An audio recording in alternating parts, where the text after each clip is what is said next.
Welcome to the Excel Pod.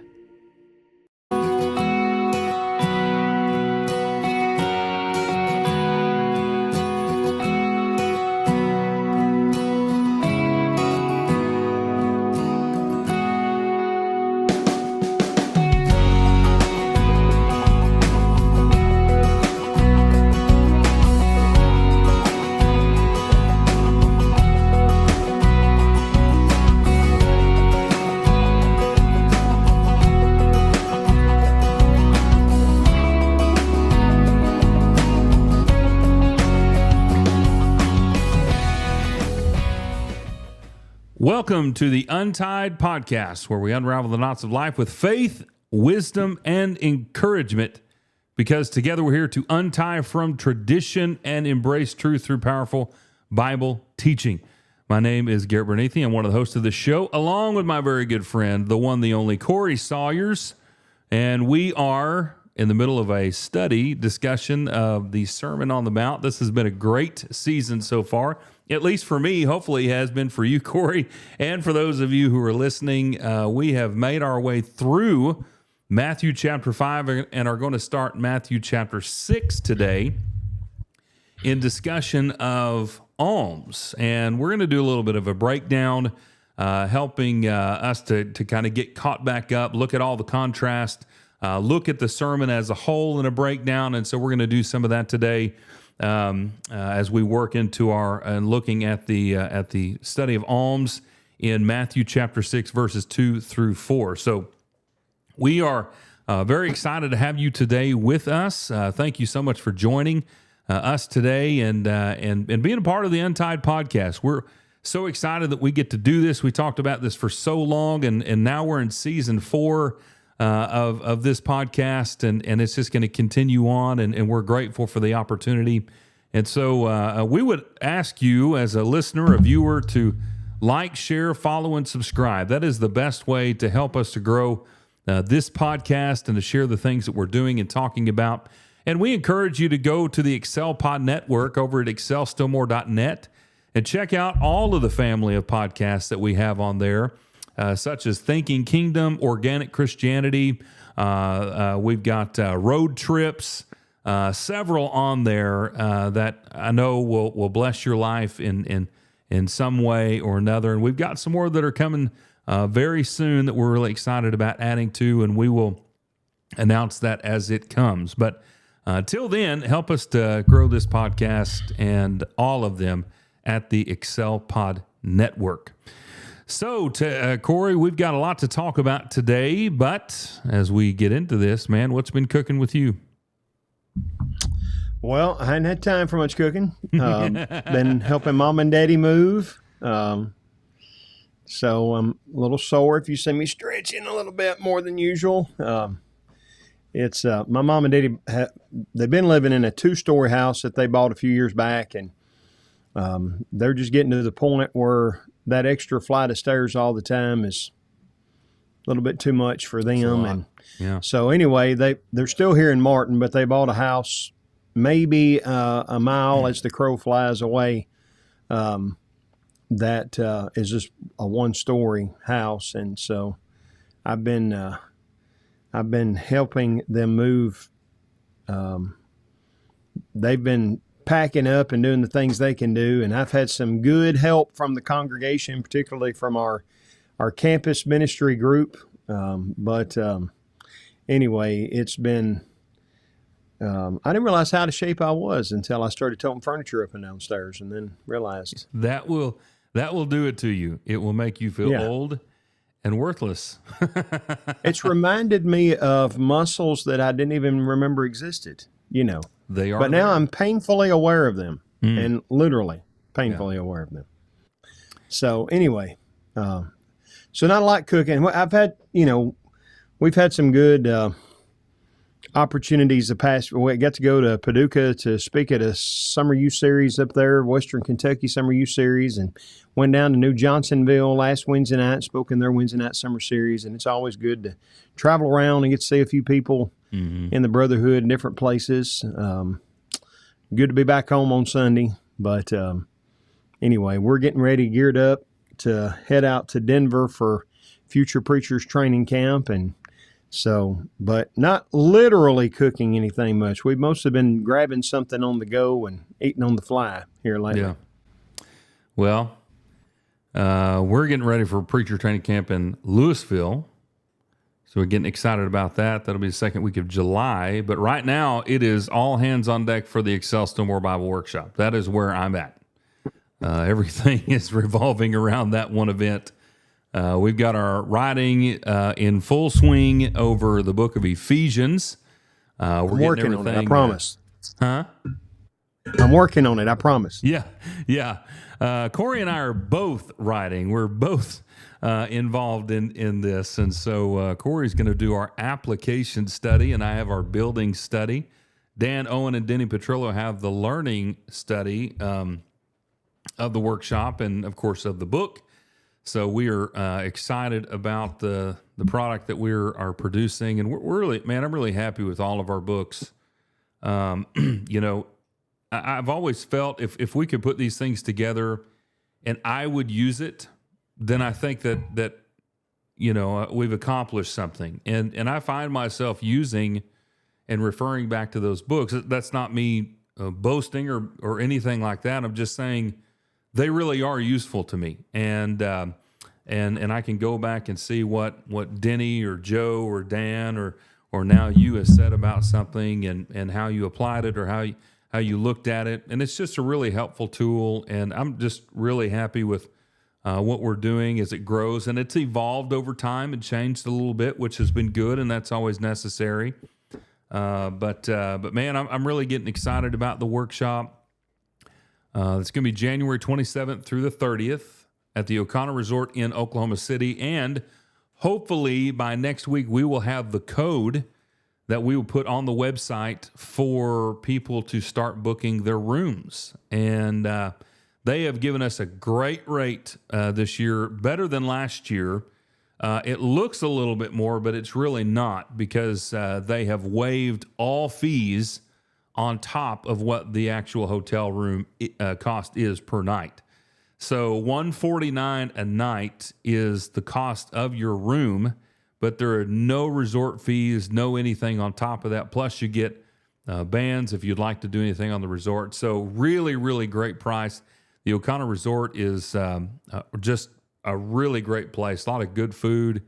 Corey and I shared a time of one of the biggest burritos that I've ever eaten.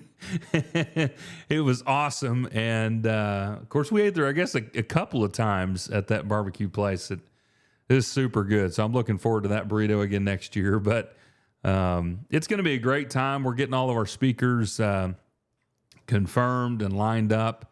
So really looking forward to that, and be able to post that pretty soon when we get it all completed and nailed down. So make sure and mark your calendars, January 27th through 30th, 2027, study of Ephesians in Oklahoma City. Registration will start in September. So that's what's going on with me, man. We've just got some camp and normal ministry stuff, and I've got everything else turned off so that I can get all this going. So looking forward to that event. Got my appointment tomorrow for one of the ladies here in the congregation who trims my hair and beard, and she's going to give me I told her when I texted her last night, I need the camp haircut. So, you know, we'll be ready for Melody don't like me to buzz it.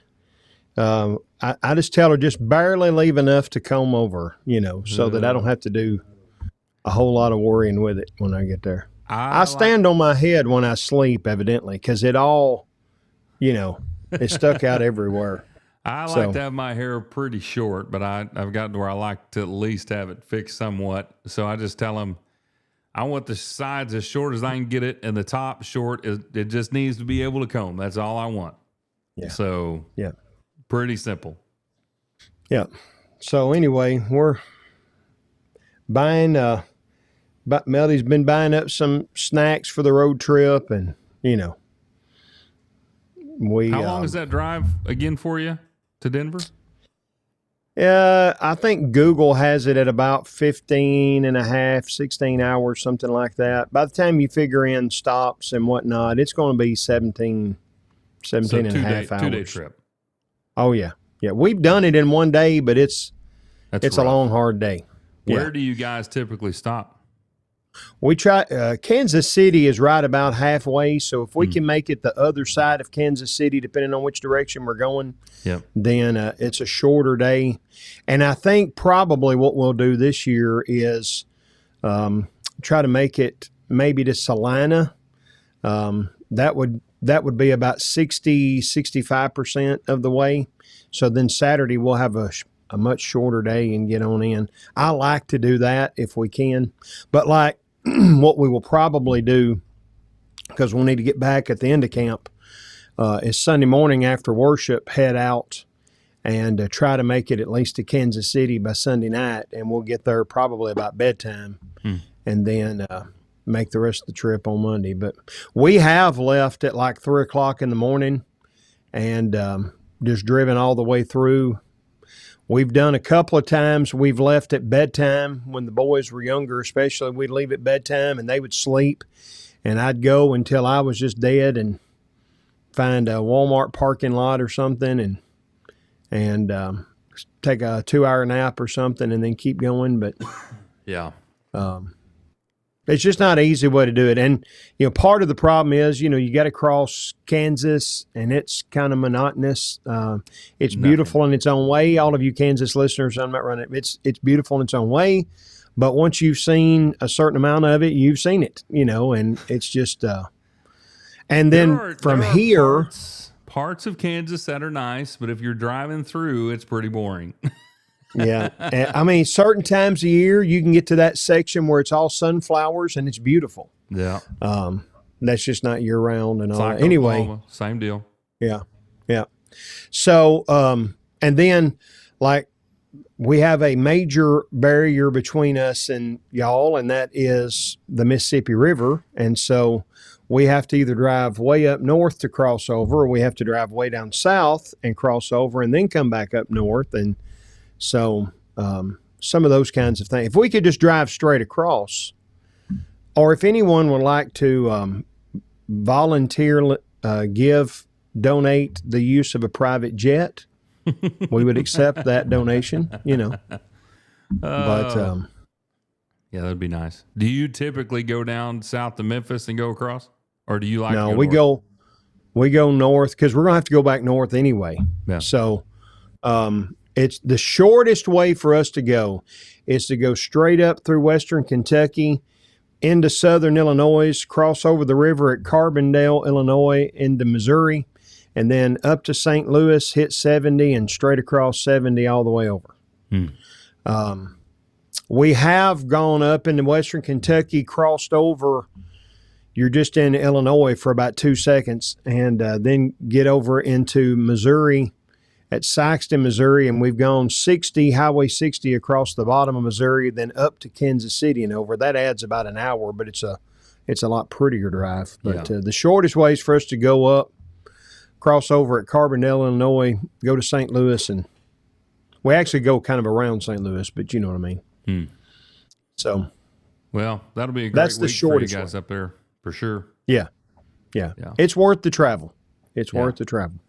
Well, we've got and all of the, if you're a parent with a boy ages 13 to 18, we'd love for you to come to FPTC. We'd love you to come to Louisville. We always tell the guys, don't just come to FPTC. Go to 2 or 3 camps. And North MacArthur. We want to encourage these guys to go. Yeah, my boys went to the camp at North MacArthur, and they love that.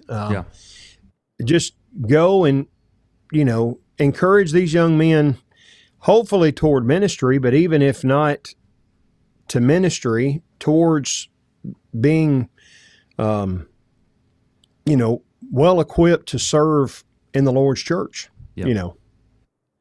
Might be preacher camps, but they're really leadership camps that have an emphasis on preaching is really what they all are. And Man, it's so beneficial. And public speaking. I mean, Yeah. you're going to need some public speaking skills, and that's what we're. Yeah, that'll help you all throughout your life. And man, really good stuff. There's also Eagle Camp and Titus Camp. There's one of those in Texas that has the younger guys. So and then you've got programs like Lads to Leaders, and I know there are others out there like that. Some that are big and some that are more local.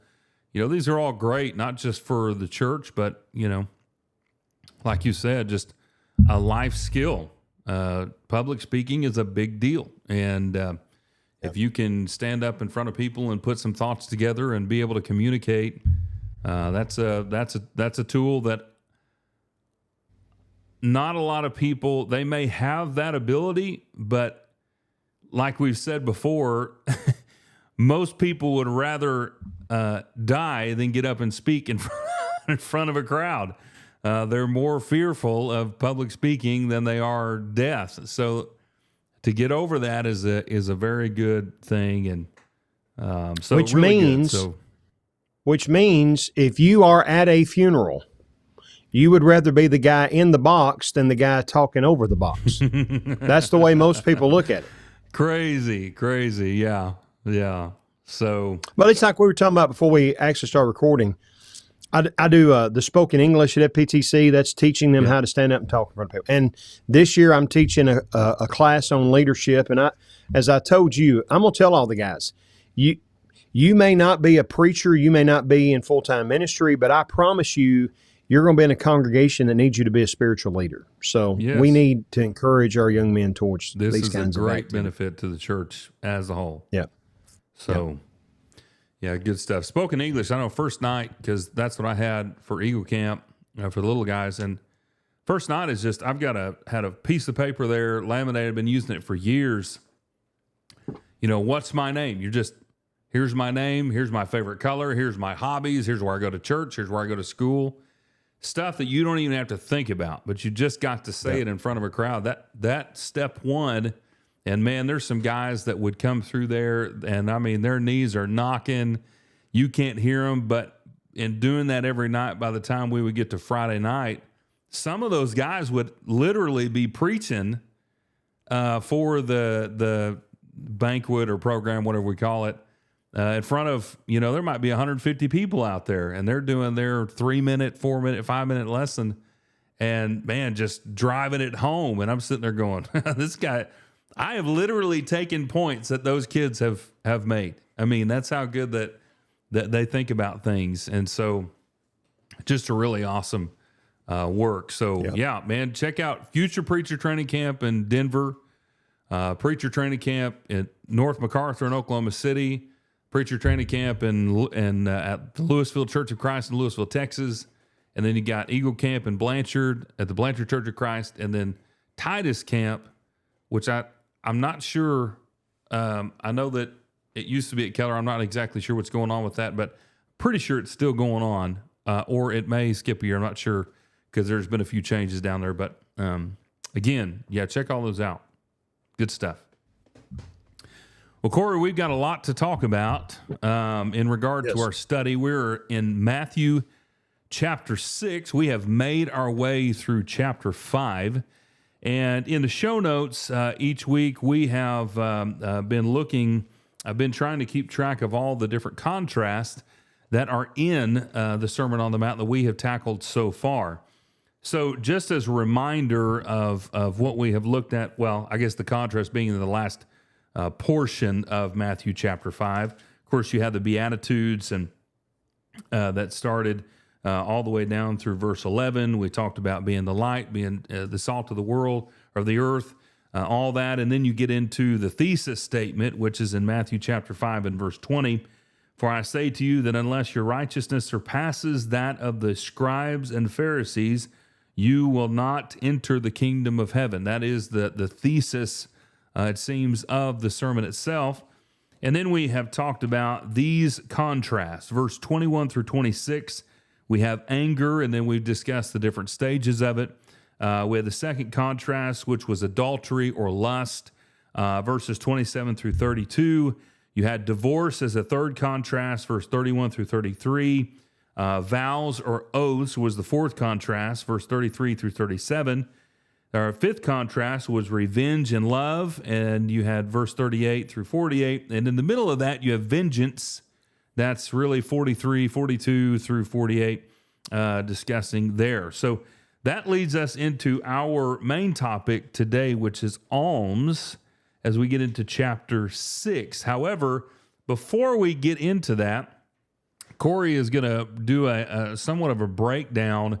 There's a lot of conversation that people have or have had. Maybe you have heard this, that the Sermon on the Mount is kind of all over the place. And we are hopeful that we will be able to show you that really isn't the case. There is kind of an order to this. And so Corey is going to break this down. And for those of you who are viewing, we have this here on the screen that you can check out. So Corey, why don't you walk us through this and help us to kind of see the layout as a whole?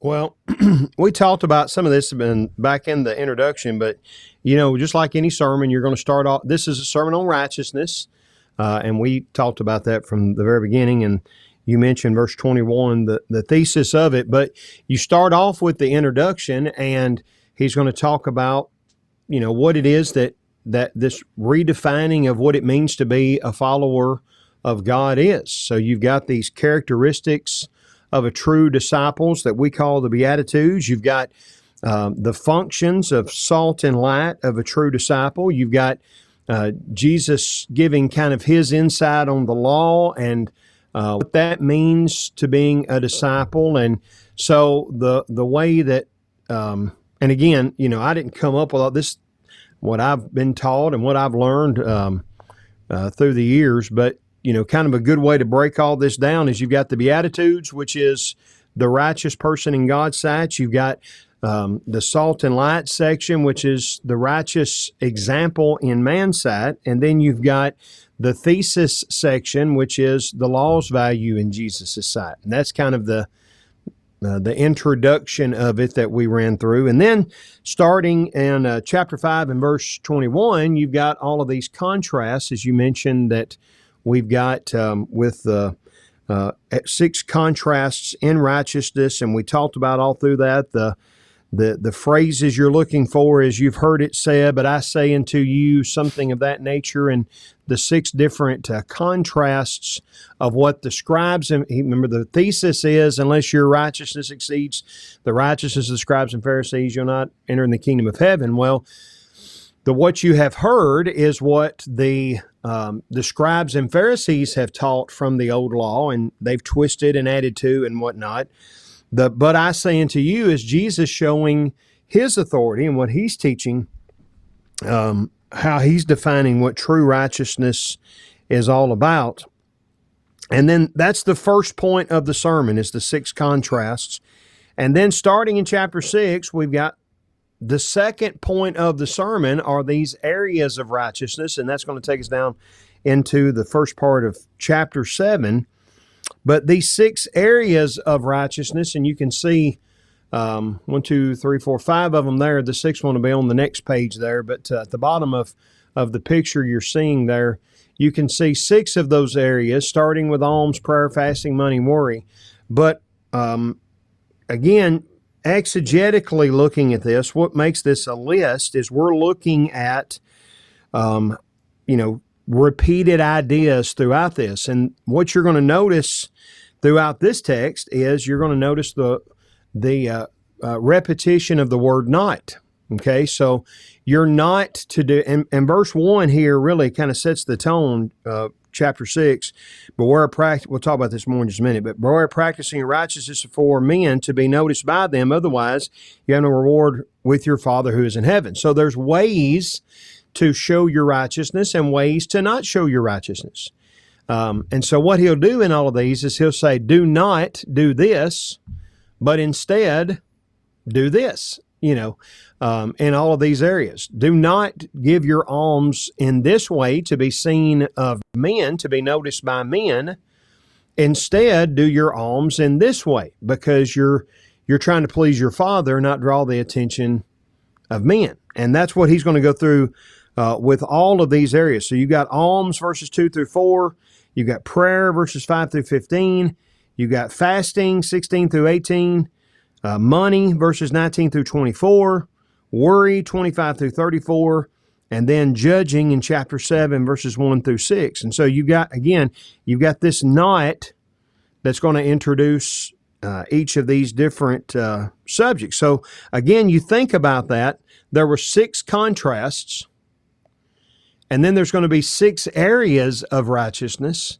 Well, for those that would say there's no structure to the Sermon on the Mount, we're kind of disproving that theory, I think, Then when we get on to the conclusion, we're going to see, the way I count them at least, there's 6 different areas that or not areas, but 6 different decisions you're going to have to make. There's all of these dichotomies he's going to talk about: 2 listeners, 2 fathers, 2 gates and ways, etc.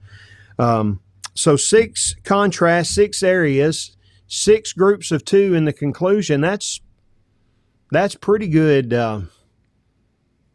Pretty good structure there.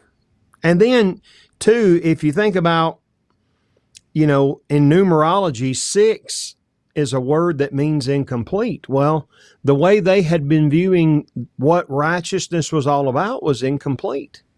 And Jesus is trying to help them to see that. And then, even in our list, if you go back one, Garrett, to the list of the areas of righteousness, in those areas, you can see in the bottom left-hand corner there, in those areas of righteousness, there's even like a subdivision with those, because if you'll notice, there's a repeated phrases in the first 3. In verse 1, verse 2, verse 5, verse 16, you've got this idea of being honored or seen by men, depending on your translation. And then they have their reward, verse 1, verse 2, verse 5, verse 16.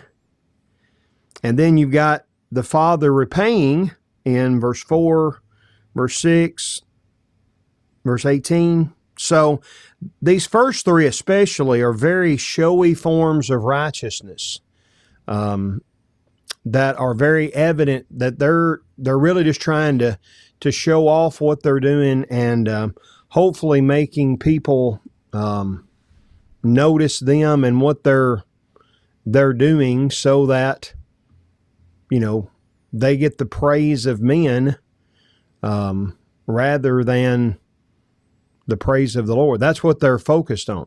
Okay, that's the idea that he's trying to help them see is not the right way to factor this in or think about this in some way. Does that make sense? Mm-hmm. It does. So if you follow down through the text, you're going to notice this not phrase repeated over and over. In verse 2, with alms, do not sound a trumpet before you. So don't do it this way. Instead, do it the way that Jesus is going to show us. And then you get down to prayers in verse 5. When you pray, you're not to be like the hypocrites. Okay? And then you jump on down to, let's see here, verse 16, fasting. Verse 16, whenever you fast, do not put on a gloomy face. Jump down to verse 19, money. Do not store up for yourself treasures on earth. Jump down to verse 25 and worry. For this reason I say to you, do not be worried about your life. Scrolling.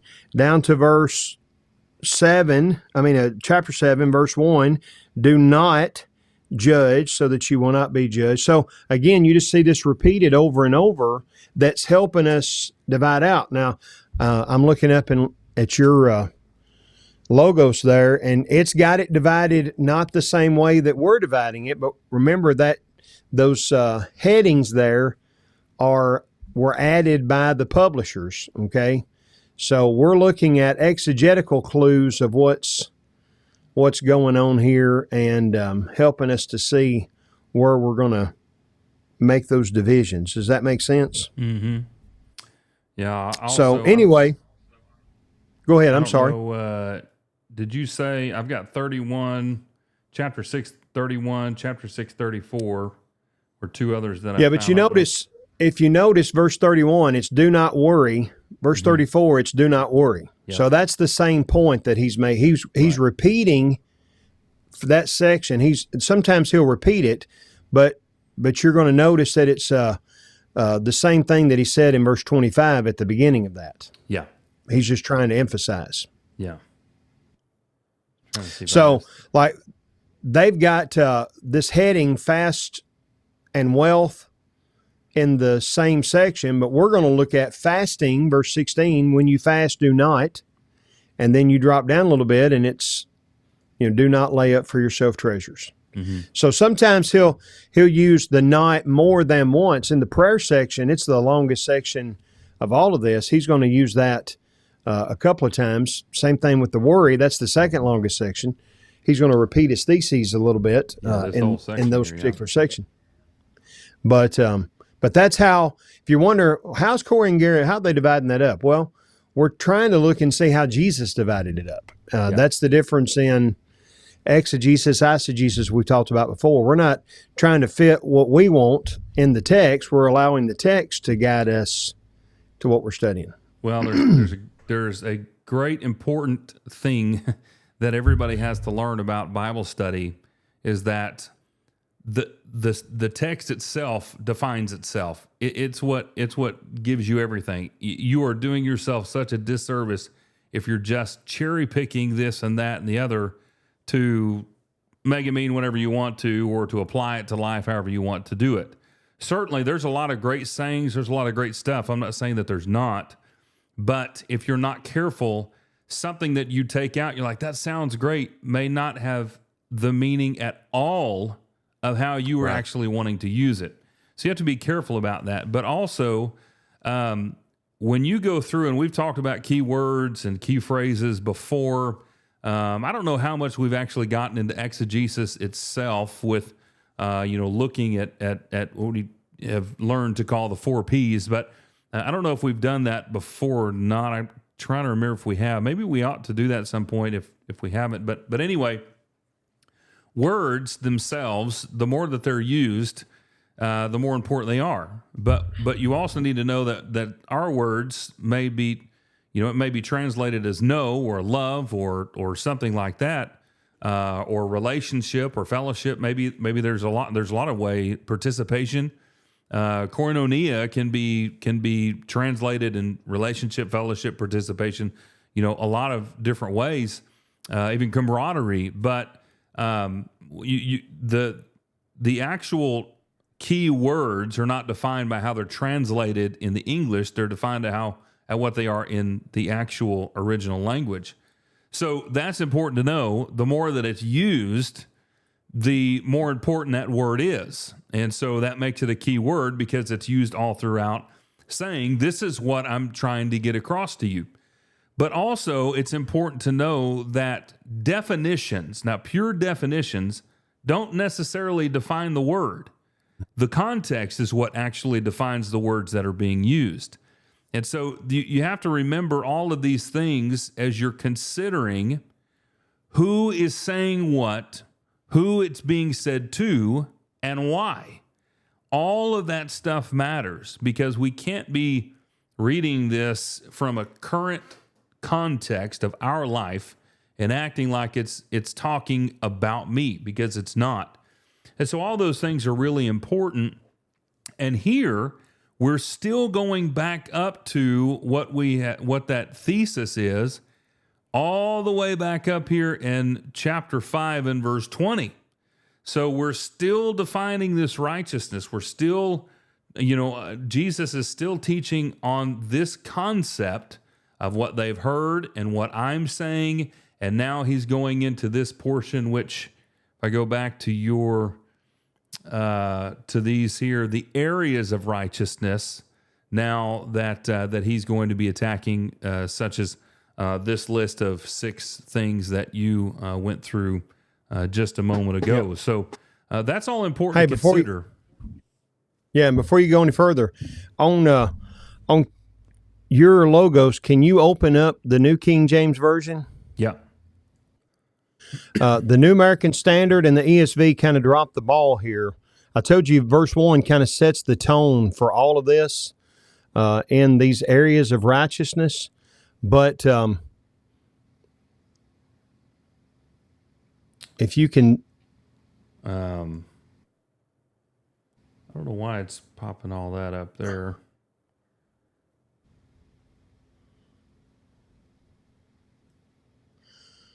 There we go. There you go. And if you can look at verse 1 up there, read verse 1 of chapter 6 in the New King James Version. Take heed that you do not do your charitable... Take heed that you do not do your charitable deeds.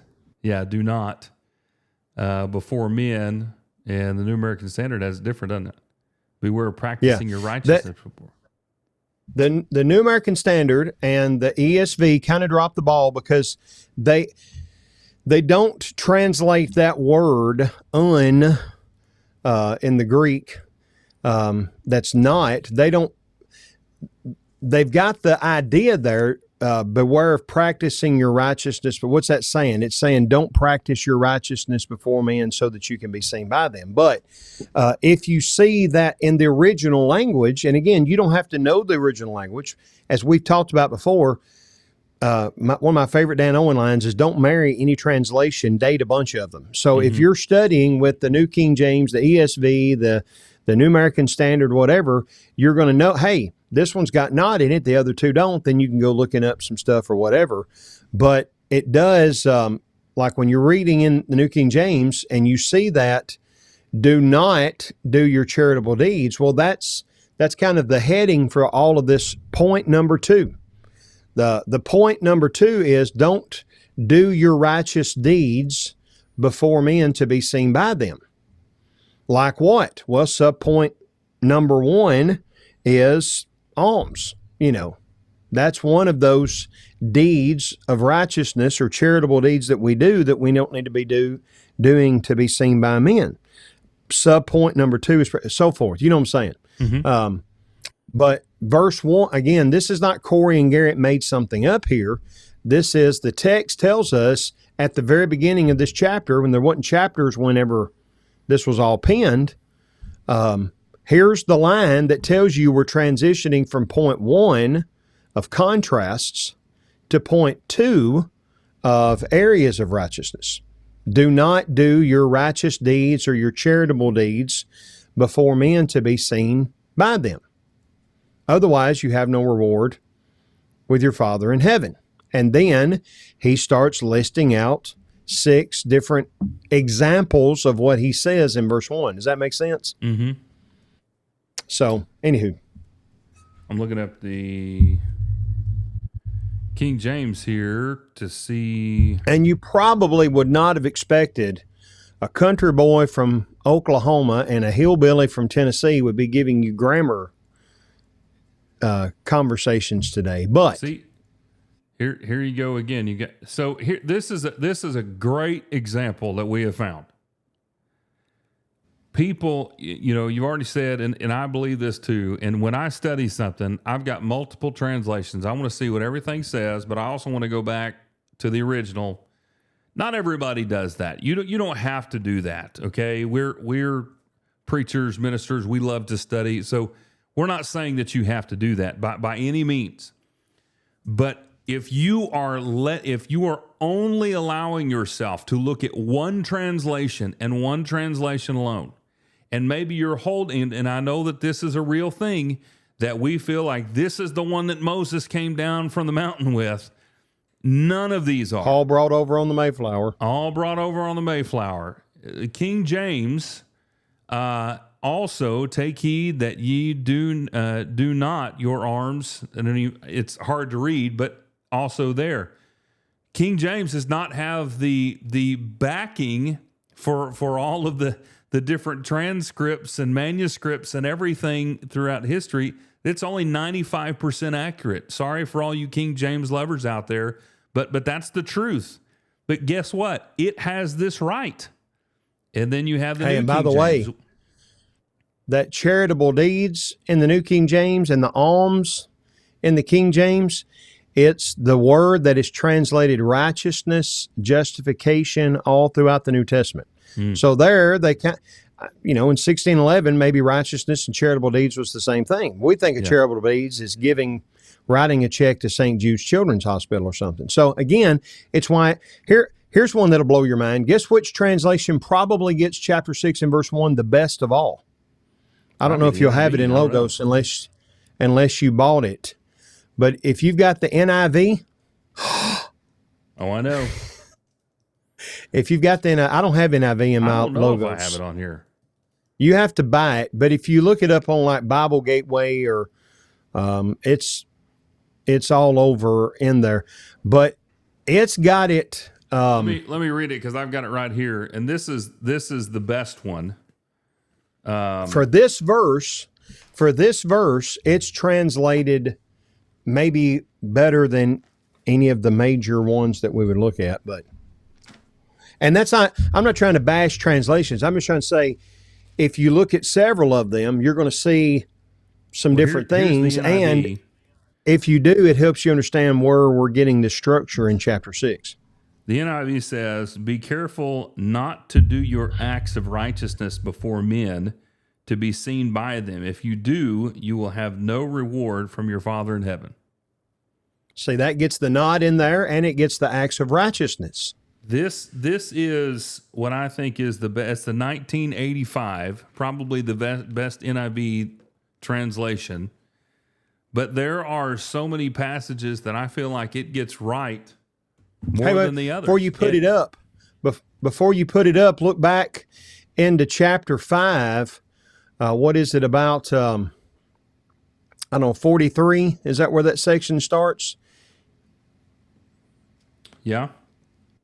That last section on love, that very last verse we talked about last week is such a hard verse. Therefore, you're to be perfect as your Father in heaven is perfect. What does yours say in the NIV? It says, "Be perfect, therefore, as your heavenly Father is perfect." Okay. Well, I must have the NIV version that I have that I've looked at before anyway has complete. So anyway, we talked about that last week. Anyway, again, I'm not trying to bash any translations. I'm just trying to say that if you look at several, chapter 6 and verse 1 is a good example that when you're looking at several translations, maybe you're going to get a better picture. A lot of times you're going to read a verse in 4 or 5 different translations and it's going to be almost identical. But then you're going to have occasions like this where you're going to see, hey, there's one or two that's got something pretty different. Let me go back and I can do some further research, maybe get a Young's literal translation or something like that. And well, what we're saying here is that not every translation that we have is perfect. The translations themselves are from man. I mean, that's the reality, that they have been copied. And when you're translating from one language to another, there's things that you have to really work through in some ways. So there are some translations that might say it better. They may capture the meaning of what's being said better. And that's the beauty of looking at multiple translations. Again, like you said, we're not bashing the King James. We're not saying go out and buy an NIV. We're not saying any of that. But I feel like if you want to be well-rounded and try to be the best Bible student that you can be, get all these translations in one form or another, whether it's on Blue Letter Bible or Logos, or you buy a bunch of physical Bibles, whatever you want to do, but see what they all say. And you can even buy those that have, the 5 different versions all on one page, and you can go right across and see what they all say. That's what we're saying is in order for you to get the best understanding of what's actually being said, that is of benefit to you. So there's not one holy translation, and then other translations are, you know, complete trash and they're from the devil himself. That's not the case. There are some that are pretty bad. I'm not saying that that's not the case either, but to really try to get a real good grasp of what is being said, this is a benefit when you're studying the Bible to try and really understand the complete context of what's actually being stated. So that's a good thing, not a bad thing. Yeah. Yeah. And, you know, God knew we were going to be using translations when he says go into all the world, you know. Mm-hmm. The Hebrews writer is probably quoting from the Septuagint. If you really compare what he's saying to the Hebrew script, with the Septuagint is a translation of the Hebrew scriptures in the Greek. I mean, mm-hmm. Jesus quotes from the Septuagint. I mean, yep. Using translations are not wrong, but just understand that if you're Denny Petrillo always says that if we're going to do good exegetical work, it takes WORK, and sometimes that's the step. We don't want to, you know, spend the time, but if you spend the time and dig, you can find some. Anyway, that's all kind of off our soapbox. Yeah, that's kind of you know, get you in the mode of what we're doing here, but to help you understand where we're coming from when we're saying that the knot is how you divide off these sections. So maybe that gets us into our first area of righteousness and that first knot then. Well, maybe. We'll see. So we're looking here in chapter 6. So chapter 6 and verse 1, as we've said.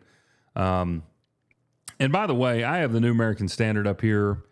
That's just primarily what I use, and so that's primarily what I put. But I know, Corey, you, I think, use more the ESV than anything. So this is the 95 New American, and then, of course, we've got the ESV up here. So we'll go back and forth and make sure we check both of these out. But let's just do the ESV right now. It says, beware of practicing your righteousness before other people in order to be seen by them. So that's a purpose for which you are doing what you're doing.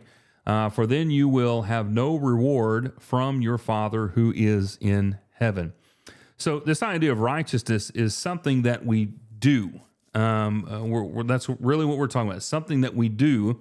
It's not wrong to do things, but if the purpose for which you do those things is to be seen by men, to be lifted up by men, then that's really getting into an area that you don't want to get to. So we want to do things for the right reasons. We want to do things to benefit, to serve, and if we're doing it to just simply be seen, then I don't know that is possible. So in looking at the 4 areas of righteousness as we get started, for the areas of righteousness that Matthew is going to discuss here, Jesus is going to discuss, we get into this Alms passage that starts in verse 2, saying, thus when you give to the needy, sound no trumpet before you, as the hypocrites do in the synagogues and in the streets, that they may be praised by others. So there's kind of the purpose for why they're doing what they're doing. Truly I say to you, they have received their reward. But when you give to the needy, do not let your left hand know what your right hand is doing, so that your giving may be in secret, and your Father who sees in secret will reward you. So, Corey, I think there's a right way to interpret this and understand it, and there's a wrong way to understand it. Because there is a part of people who are like, all right, well, if this applies to everything, then nobody can ever know what I'm doing. But we've come from a place in chapter 5 that says you're to be the light of the world, the salt of the earth. So, and then we look at Jesus throughout his ministry, and he's doing things in front of people. He's preaching, he's teaching, he's healing, he's giving, he's serving, he's doing all this stuff. So what is the best way for us to understand this portion of the text, and really what Jesus is getting at? Is he saying that we can never let anybody know what we're doing? Or is he saying that we can let people know what we're doing, but there's got to be a right reason for what you're doing? Yeah.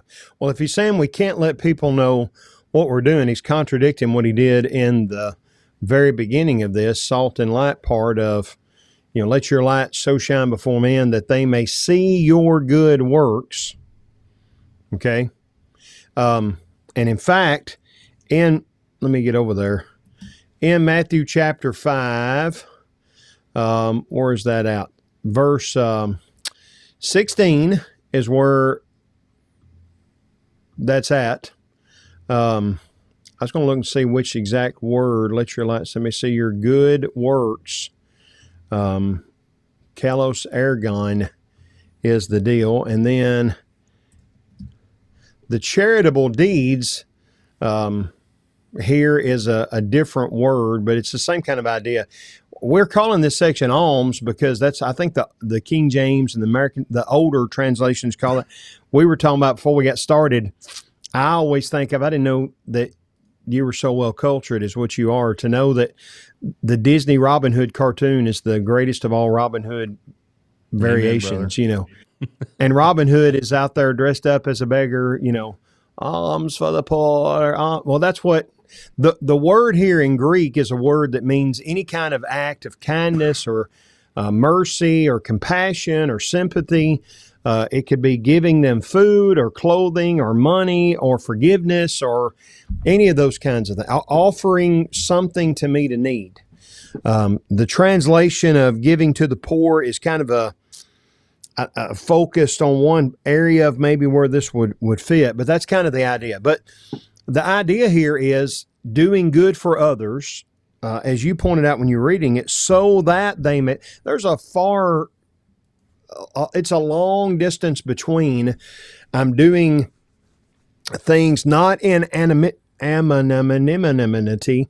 I'm not doing it without people seeing. You can look that word up later. I'm doing it, huh? They can look that word up, like anonymity. Yeah. Nemo's the one that taught me how to say it. Anyway, it's if you're doing it so that you can shine a light towards God, that's a long distance from blowing a trumpet in the street saying, look at me, look at what I've done. How great am I, And that's the idea here is you're giving they're giving so that everybody would recognize, man, these are some great guys. Look at how great they are. And they thought if we do it in that way, then God honors us and men honors us. It's the best of both worlds.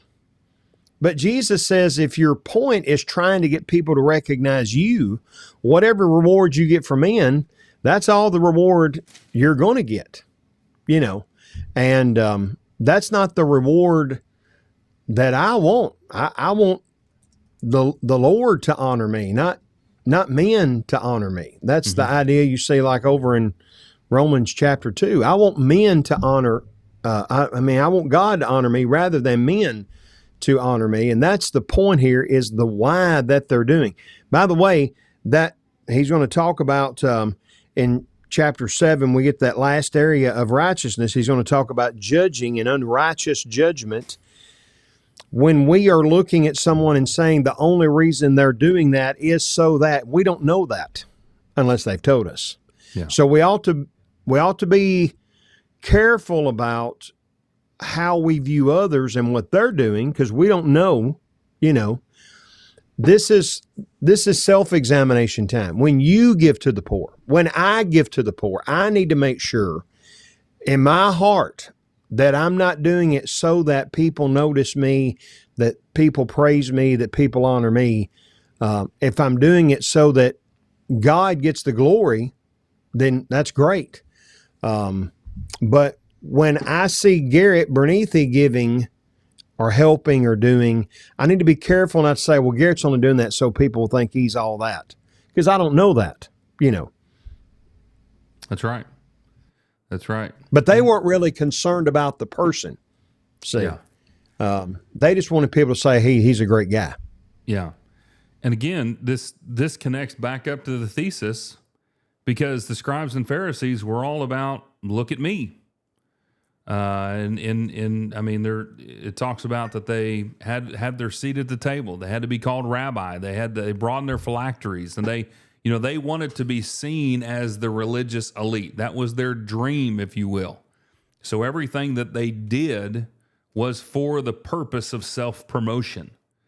And the understanding that we have of what Jesus is talking about, you can't have that type of self-righteousness. There needs to be a righteousness in your life found in the Father.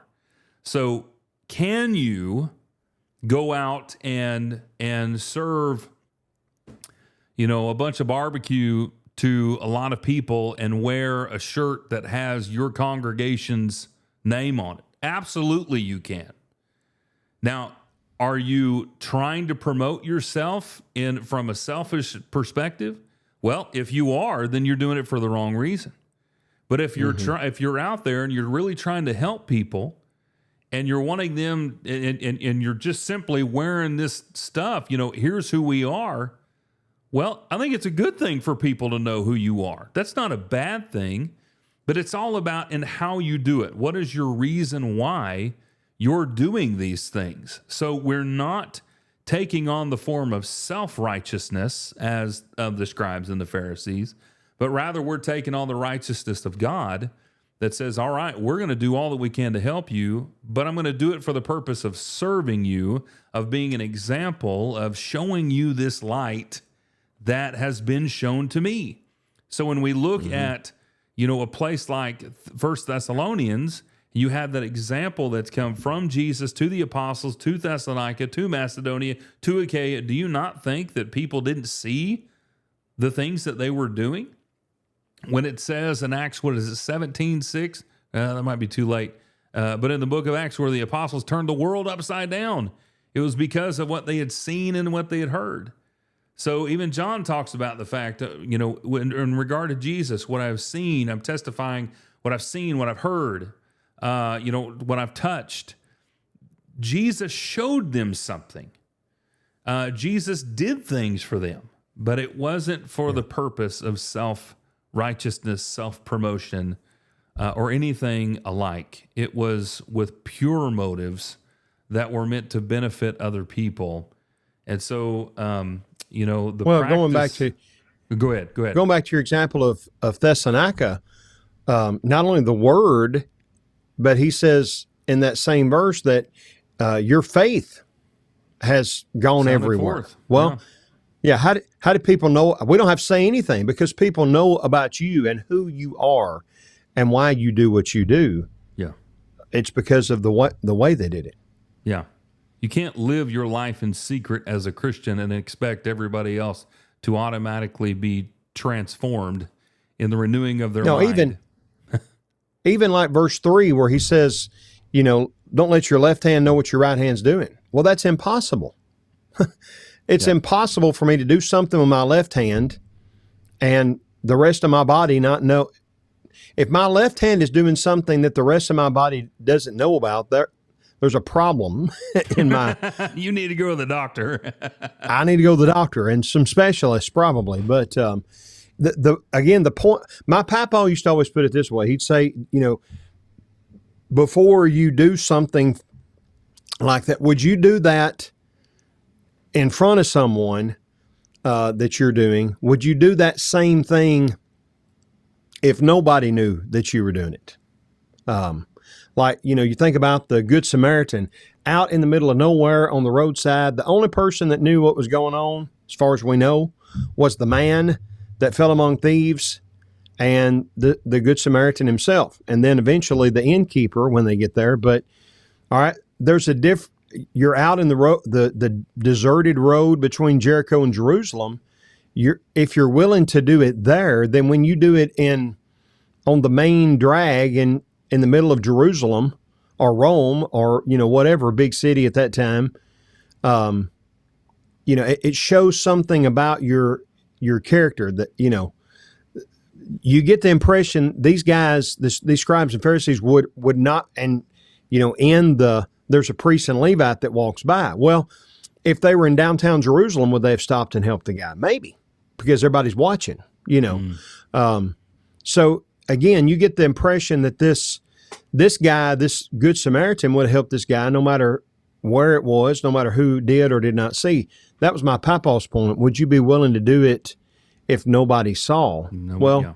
That's a good thing, And we talked about back in chapter 5, there's some ways to do this. Like if I wanted to give $1 million to St. Jude's, I could do that and have my picture, whatever, on social media and in the news or whatever. Or I could go to my elders and say, I want to give $1 million to St. Jude's. Can I give it to the church and the church do it? And then, then it becomes not, Corey Sawyers gives $1 million to St. Jude's. It's the Martin Church of Christ donates $1 million to St. Jude's.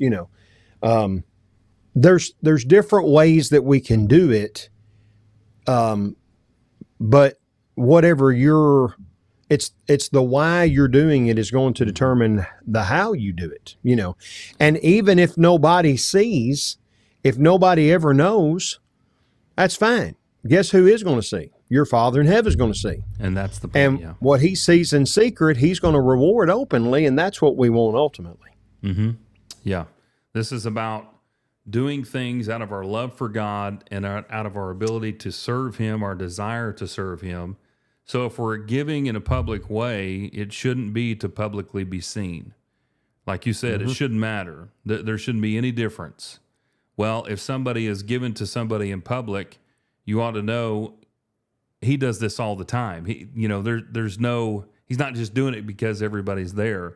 So when Jesus begins to talk about the idea of secrecy and how he'll repay you and all that kind of stuff, like you said, this is about God seeing and God knowing. This is a conversation about the Father and yours and the Father's relationship and how all of that fits together.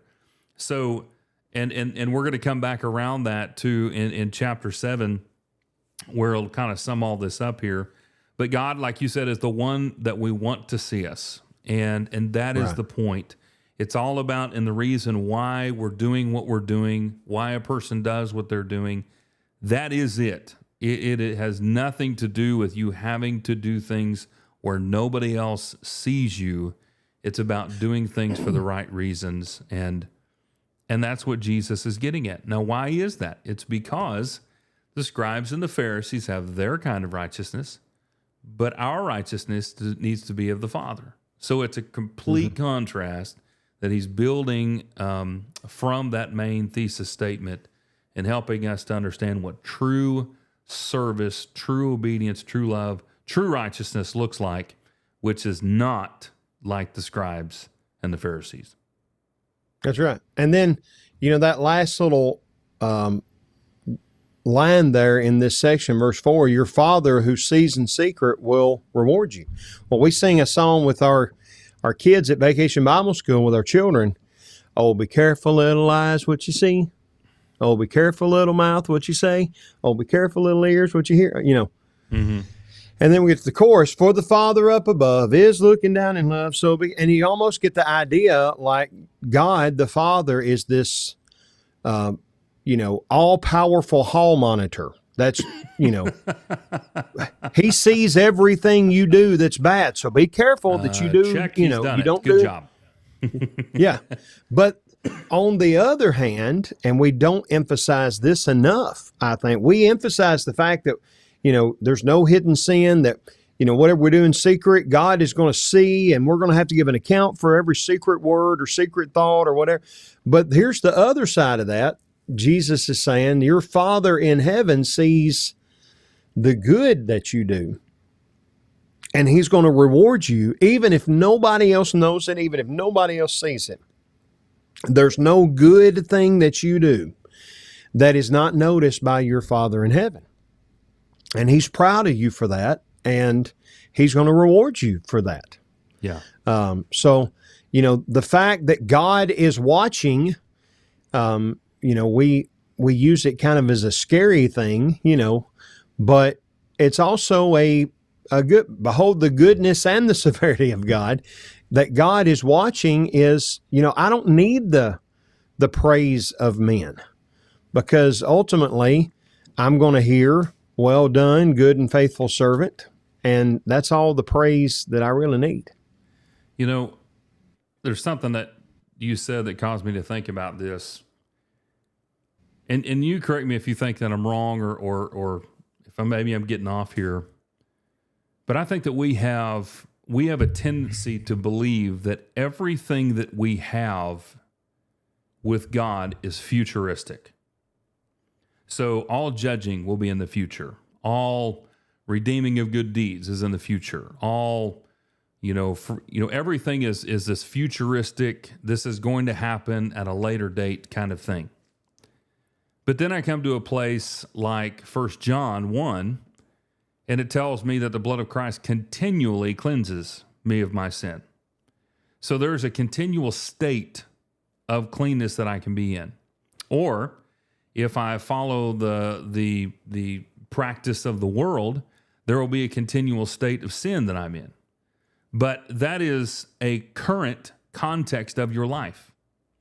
So the judging, the understanding, the seeing of good deeds is not something that's being recorded on a sheet of paper that will ultimately be looked at on Judgment Day when you walk in front of God and he's going to be like, all right, well, give me this file and let me look and see what he's done. Judgment and understanding of who you are and where you are in Christ is a current thing. It is not a future thing. When you're baptized into Christ, you are placed at that time into the body of Christ because you've been clothed with your sins. That's a current thing. So when we talk about judgment, when everybody meets, when that day happens, it's not really a day of judgment. It's a day of sentencing. You're going to go where you should be. And there's going to be a recording of all deeds. But the idea, the reality is that it's already recorded. It's being recorded as it happens. And so there's not a futuristic tense to this concept that we feel like in some ways, I think, and I don't know, Corey, maybe I'm wrong and getting off about this, but I think that we've got to understand that where we are spiritually is where we are spiritually. It's not something that's in the future. It's something that, is that making any sense whatsoever? Yeah. But the point I think he's making here is that, like, if I do it in front of men to be seen of men, it's an immediate gratification. Right. It may not be an immediate gratification with God. I was looking at the tenses in the original language here. Verse 4, when you're giving may be in secret, that's present tense. Your Father who sees, that's present tense, will reward, that's future tense. Mm-hmm. You may not, you're not going to hear, well done and good faithful servant right now, but like you said, on that day of sentencing, maybe a better way to put it, that you're giving up the immediate gratification for eternal gratification, and that's what really matters. Mm-hmm. I was talking to somebody the other day, and we were talking about, I've said this for a long time, that we are looking forward to our goal of heaven. But, and something that he told me, it really hit me hard, and it's completely right, and I have believed it. I've just never, it just didn't hit me like it did until he said it. That while we live here, our goal is to be like Jesus. The reward is heaven. And so to have that understanding, I think, is really helpful, because in all the things that Jesus is saying, these are things that help us to attain that goal of being like Jesus and looking forward to the reward that's coming later in the place that he's preparing for us.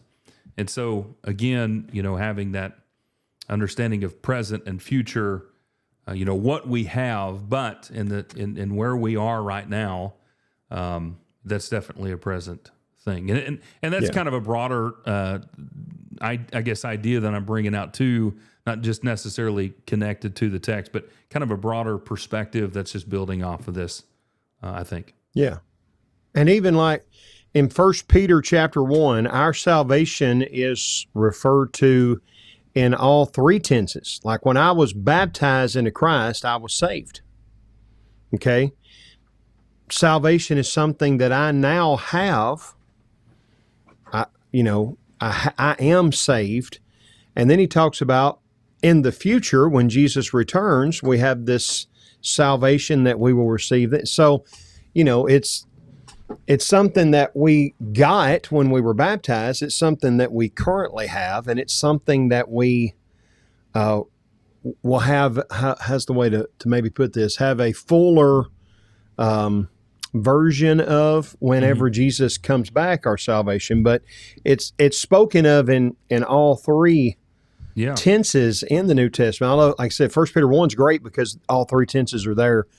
In fact, I preached a sermon one time about our salvation that we received, we have, and we'll get, But anyway, but again, here the point is, there's so much that Satan tries. I preached the other day about, the idea that you don't have to do anything to be lost.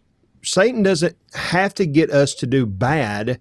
He just has to convince us to not obey the Lord until later. That's one of his tools. Another tool that he uses is the immediate gratification now over the eternal gratification. And that's in all of these different areas of righteousness in chapter 6. That's the idea, again, going back to verse 1 that sets the tone for all this, is are you looking for immediate gratification? That's so easy to do. And it's there. And notice Jesus doesn't say that there won't be praise from men or glory from men. There will be. You do certain things, you're going to be patted on the back and people will say, what a great guy. But you have your reward. That's all if that's the only reason you did it for. And again, it's not wrong to praise those that have done good. But if that's the only reason you're doing it for, then all right, you've got it. But that's all you're going to get out of it. Yeah. Different. Now, if we do it for the right reasons for the Lord, we're certainly going to have eternal gratification, eternal reward, eternal praise from God. But we may or may not have it from the praise of men, but it doesn't really matter because that's not what we're seeking anyway. Yeah. Yeah. And by the way, I don't think that it's wrong to be praised by men. I don't think it's wrong to praise, people for the things that they do good. That's a great encouragement. So that's not wrong. And that's not what you're saying, but we can't get into the mindset that, that nobody can ever know, nobody can ever see, nobody can ever tell me good job. You need to be told good job. That's a huge uplifting moment for you when you're recognized for what you've done. That's not wrong. But like you said, if the only reason you're doing the things that you're doing is for that purpose, then you're heading down the wrong road. That's only focused around what you're trying to accomplish. And here's the other thing. None of us are exempt from that. So as we sit here and talk about it today, we are not exempt from that. And it can be easy to get caught up into that emotion, that thought process that we're, why is nobody recognizing what I'm doing? It's easy to get there. So this isn't just, an everybody else kind of thing. This is an everybody kind of thing that we've got to continue to evaluate and reevaluate ourselves so that we can have the right mindset to be able to serve the Lord and His kingdom in the right way. Yeah, and maybe a practical, good illustration of this from the Scriptures found at the end of Acts chapter 4 and the beginning of Acts chapter 5. You've got people are selling the things that they have and distributing, bringing it to the apostles, laying it at their feet. Barnabas, actually Joseph, but called by the apostles, Barnabas, has the field, he sells it, brings it to them, and you get the sense that it's encouraging others to do good deeds. Well, there's nothing in there anywhere where it says that what they did was wrong. Then you have in chapter 5, this couple, Ananias and Sapphira, that do the same thing that we see at the end of chapter 4, that everybody else was doing it. But the reason that they were doing it is because it wasn't wrong that they kept back part of it. Peter tells them when it was yours, you could do whatever you wanted to do with it, but they were doing it because they wanted the same kind of fame and acclaim and pat on the back or whatever that Joseph and all these other guys had gotten. And that was the problem. And, ultimately that's what, it wasn't about what you sold or what you gave or where you did it or how you did it as far as the actual giving itself. Right, the practice of it was the motivation behind what you were doing. And so anyway, just like when Simon came up and he's like, "Hey, I want this ability." Well, sell everything you have. Why are you wanting this ability?